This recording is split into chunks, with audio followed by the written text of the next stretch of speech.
welcome to Make Japa Great Again.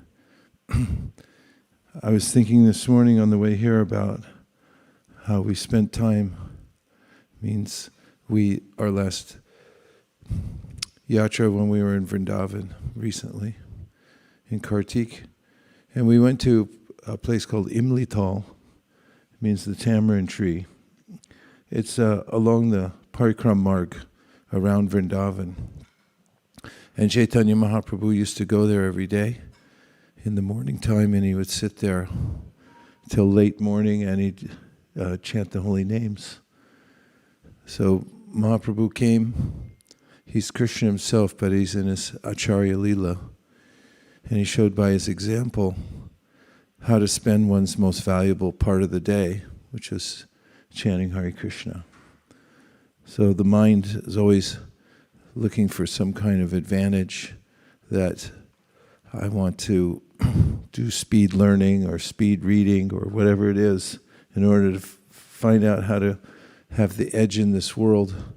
But Caitanya Mahāprabhu set the example, and he showed that there's no better way to use one's morning time than to absorb oneself in the chanting of the Mahāmāntra, just sitting, chanting, and worshipping by using one's tongue. And the Padma Purana says that this is the means to enter into the process of yoga. It begins with the tongue.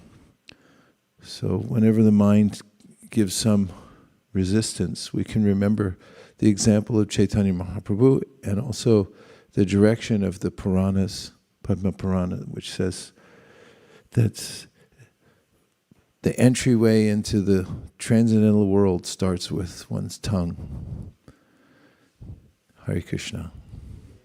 Jai Shri Krishna Chaitanya Prabhu Nityananda Sri Advaita Gadadhara Shivasari Gaura Bhaktivinoda. Hare Kṛṣṇa. Last night I was noticing how a lot of the students and probably faculty from Stanford were walking up and down the street during the Harinam party. I always try to interpret their expressions as they walk by, of how receptive they are. And oftentimes I notice that people tend to hurry by and not want to take in the vibration.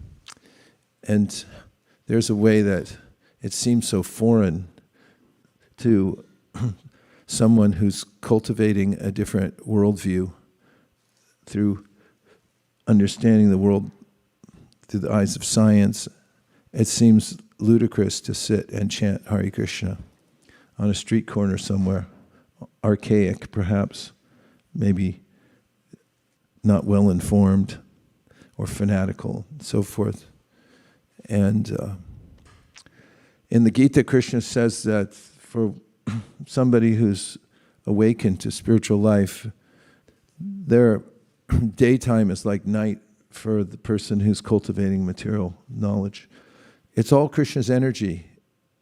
It's the internal or the external energy. And he'll give accommodation to anybody to take shelter of either one, except for the material nature is durashaya, it's bad shelter, because it's very cruel, actually, environment.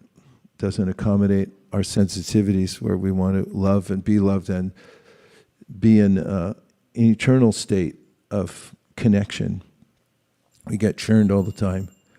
So the holy name is such an opportunity for anyone to experience for him or herself the internal energy.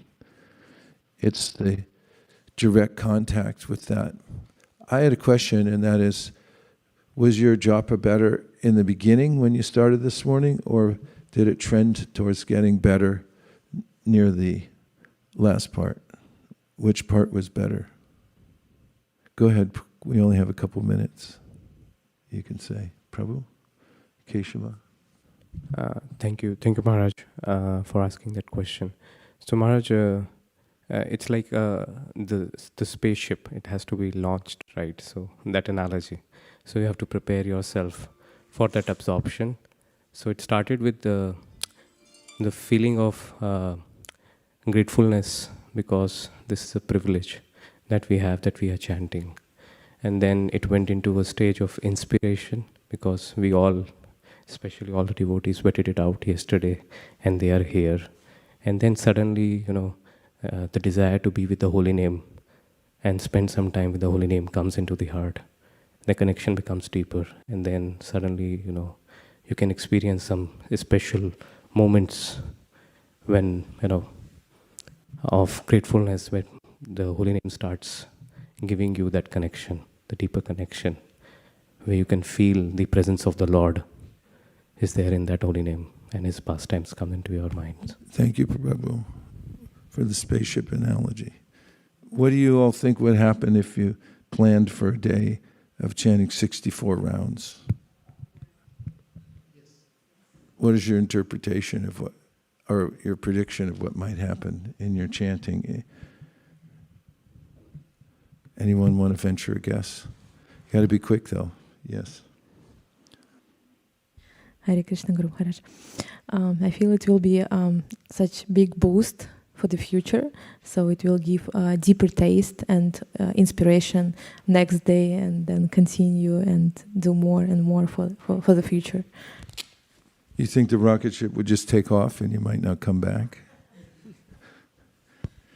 Well, I've been thinking of having a 64 round day. We could plan for it. Yes. Yeah? Yes. All right. It's unanimous, I think. Well, we're really fortunate we got a chance to sit together and chant the holy names. It's the Yuga Dharma, and it's also what Caitanya Mahāprabhu did. I mukta kaleru pasyamanam. It's what all the liberated souls do. So congratulations to everybody who joined the Japa Circle today. And we'll keep planning for more liftoff by increasing the chanting of the holy names.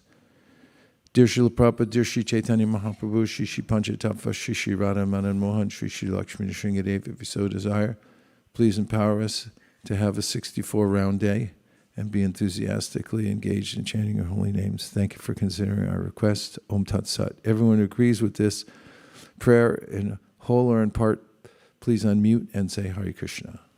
Hare Hare Krishna. Hare Krishna. Hare Krishna. Hare Krishna. Hare Krishna.